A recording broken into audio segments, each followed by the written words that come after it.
this channel where we spread love and positive vibes only. There is a guy here who is imitating me. So I want to start by thanking our new subscribers. We really appreciate you. We thank you so much. And the returning subscribers, we really thank you so much. We don't take it for granted, guys. We really appreciate. And today we are once again talking about the great island, the marvelous island, the small island that have become the talk of the town because of its greatness, because of its achievement, because of what we see this island has done to the whole world. This island is none other than Jamaica. So today we are looking at the influence that Jamaica has in the world, globally. And I want to tell you, Jamaica may look small, and I think I said during the other video, it might be a small island, but it is a bomb in the world. It can actually produce a very high sound of explosion when it comes to global influence. And we are going to look at some of the areas where Jamaica has actually contributed a lot globally to the world. Some of the great things and great people and great production Jamaica has contributed to the whole world. I want to start by saying Jamaica has been a great influence to Africa freedom and Africa independence and Africa mindset and Africa thoughts, even up to today. When I look at social media and I look at the African leaders who are refusing to be slaves, who are refusing to be imprisoned, Jamaica is really contributing a lot to making these people feel that they are doing the right thing, that they are contributing positively to Africa, that they are doing great in those areas. When you go to Ibrahim Traore, and I've talked about him, the president of Burkina Faso, and you have a commentary or a video talking about him, Jamaicans come and encourage a lot and clap for him and praise him and tell the other Africans to join in and unite. They have become a force to reckon when it comes to positive contribution in Africa. Apart from that, Jamaica actually contributed a lot to what we see in Africa through protests, through petitions, through their songs. They protested against apartheid. They brought about petitions against apartheid, and they sang songs to actually declare the independence of some of the states in Africa. Jamaica kept the anti-apartheid issue on the global agenda and actually forced action to be taken by other nations so that we can actually end the period of apartheid in South Africa. And therefore, we celebrate Jamaica as a force to reckon when it comes to the independence of Africa and even the end of apartheid. They did not keep quiet and watch. They raised their forces in terms of their voices, in terms of protest, in terms of petitions, in terms of songs that forced the colonial masters to end apartheid. Who can do that? Jamaicans are real brothers and sisters to Africa. And I think in one of the comment section, there is this person who came and told us that our videos are actually causing the enemy to know. I can't remember what he really meant or she really meant, but I told him Africans can never do anything to actually hurt Jamaica, because even if it's to shoot videos and to actually do things about social media, we really value what Jamaicans have done to Africa, what they continue doing to Africa, the support they give us, the love they show us, we cannot take it for granted. So Jamaica has been a great force to reckon in the independence of some of the African states, and I think I said in the previous video, and also the end of apartheid. Number two, Jamaica gave the world an entirely new form of music. They actually changed the perspective and the genre of music in the whole world. Jamaica brought a taste of reggae music, a taste of ska music to the world. And this originated in Jamaica in the early 1960s. The reggae music and the ska were originated in Jamaica in the early 1960s, meaning that Jamaicans were in the front line in bringing about a music that people can associate with and can relate with and can actually be able to accommodate in their lives. So Jamaica was actually a very great influence in the reggae music and the ska music. Reggae is known for its message of love, justice, and equality and peace. And therefore, Jamaica can be said to be a great force in terms of bringing peace, unity, equality, love in all the continents in terms of music. You can see the great influence that Jamaica has in the world. The other thing, Jamaica was the birthplace of the Rastafarian religion. Rastafarian religion is actually practiced in Jamaica, and it has a lot of discipline in terms of human behavior and so on. So it was the birthplace of the Rastafarian movement. Number four, it is internationally prominent in sports. And we have seen this in all the world sports. Jamaica reads. It reads in athletics. It reads in field event we saw during the other day Olympics. And it reads in football. We have talked about it so much. And it reads even in cricket and a lot of athletic or sports activities, sporting activities. So Jamaica is known globally and has contributed globally in the music industry and the sports industry. It has also contributed greatly, or rather in the globe as a whole, economically. Jamaica has contributed to the global economy in the fact that it has a lot of mining that is done in Jamaica.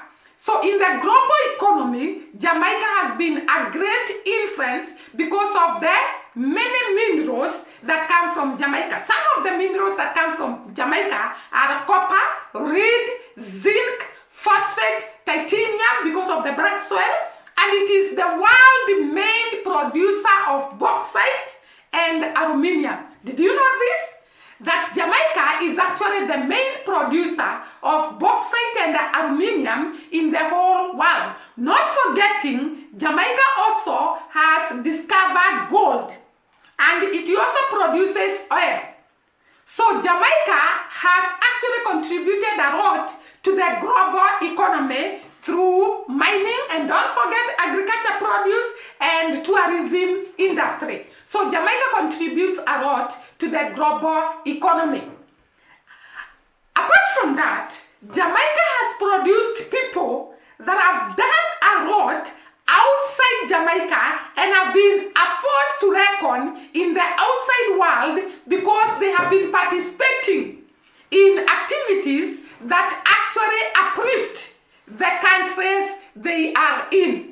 Apart from being a force to reckon in their own country, they have gone outside Jamaica and became a great influence, a great force, a great contributor of the economy of those countries. So we have one of them is Sanya Richard Ross.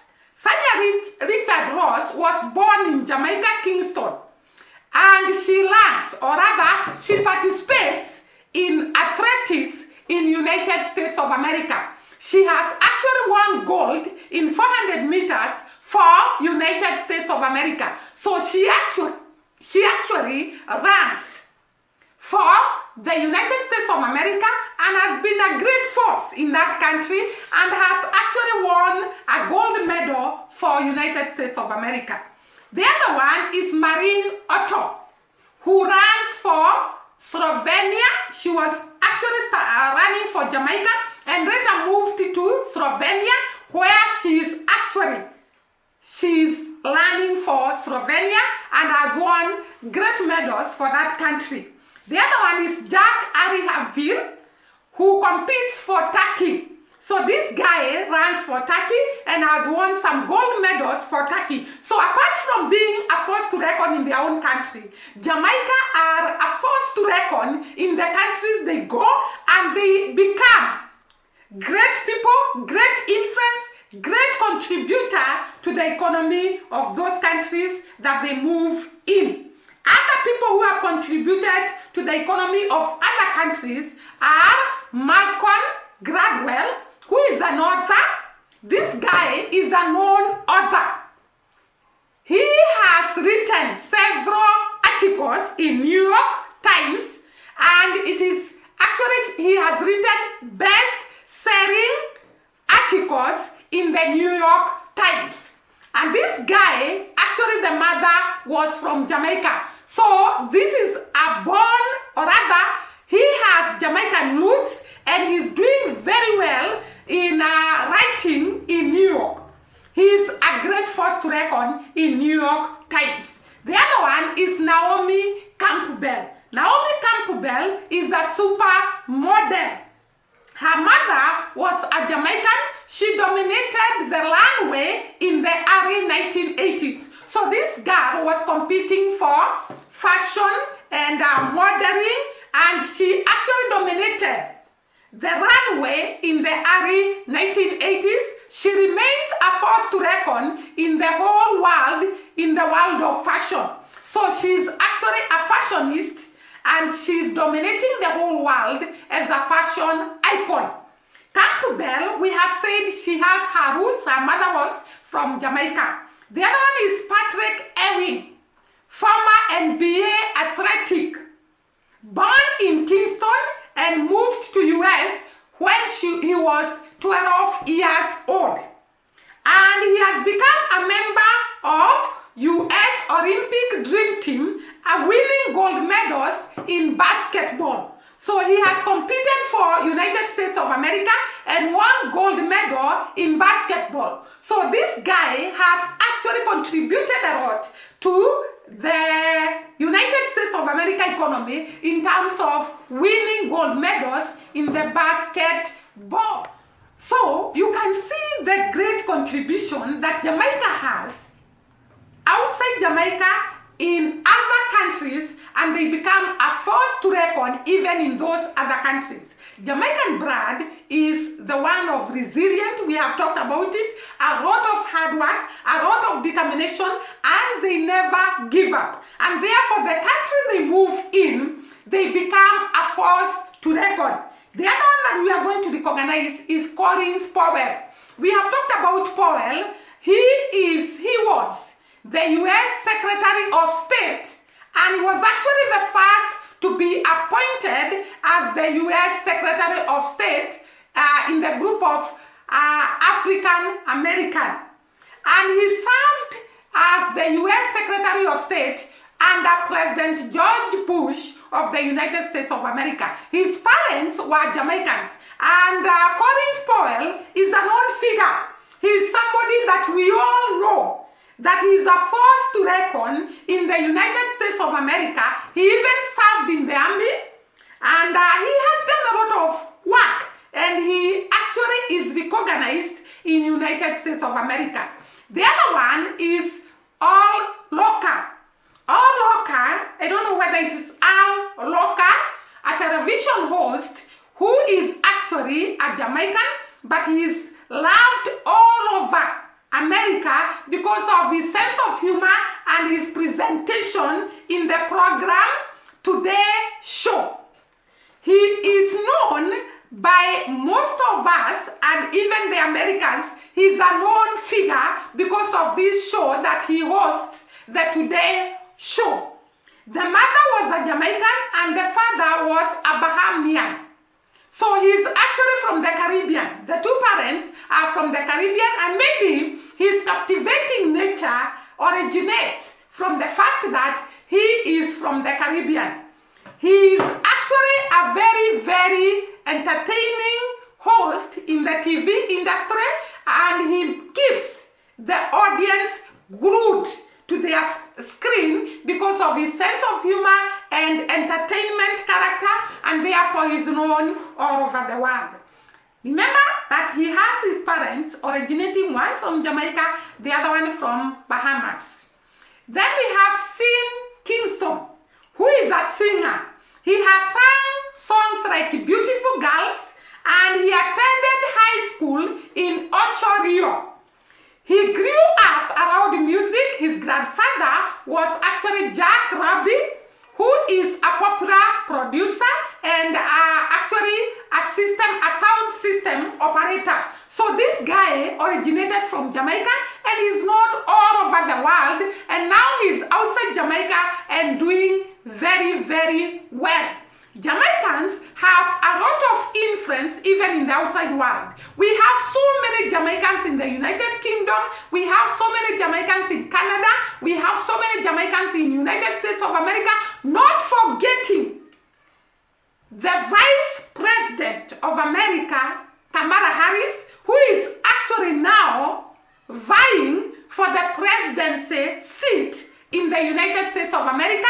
And we actually believe that he will come out emerging the winner, and he will be the first president in America, the first woman president in America from Africa American. Kamala Harris has her origin in Jamaica. The father was a Jamaican, and therefore you can see the impact that the Jamaicans have in the outside world. They are a force to reckon. They are a great influence in the outside world, and we keep on celebrating them. We will keep on telling you how great these people can be outside Jamaica and inside Jamaica, because there are people to reckon. There are people to celebrate. There are people that have shown they can do exploits in their country and outside their country. And I think today's video, I will finish by looking at Ibrahim Traore. Ibrahim Traore has actually the strength and the power and the resilience and the hard work of a Jamaican. We have seen him doing great works in Burkina Faso. Actually, I saw the other day, he actually came out and said, Africa can survive without World Bank, without IMF. We can grow our own economy and be independent on our own and create our own good economy so that we can lead up there. The African president needs to eager the example of Ibrahim Traore, who has shown us that we can stand tall and refuse dictatorship, refuse to be exploited, refuse to be oppressed, and stand tall and stand by our own principles, grow our own economy without actually steering in our country. He has been a good example that we can have a leader who is not greedy, we can have a leader who is not selfish, we can have a leader who can spearhead the growth of the economy without selfishness, without self-gain, without all that. He actually earns the salary of an army man, and we have seen he doesn't have to go with a convoy of expensive vehicles and live expensive life at the mercy of the common man. He has taught us a lesson. As the African president, you should learn this lesson and stop exaggerating life. Stop living beyond your means and investing a lot of money abroad so that you can enrich yourselves. After all, we have seen so many African presidents dying and their children become miserable when they have accumulated so much wealth and they have exploited the common man, and they have been left miserable, and their children cannot manage the wealthy they live, and they end up wasting all the money that was accumulated at the expense of the common man. So Ibrahim Traore, we actually appreciate you, we celebrate you, we value you, and we hope you will bring about a united Africa, a strong Africa, an Africa that can depend on its own economy without relying on debts and borrowing and actually corruption, greediness, selfishness. We celebrate you and we value you and we pray every day for you. God to protect you so that you can take Africa to the next level. Guys, my video will end here, and I want once again to appreciate and to thank you for watching our videos. Bye bye. See you in the next.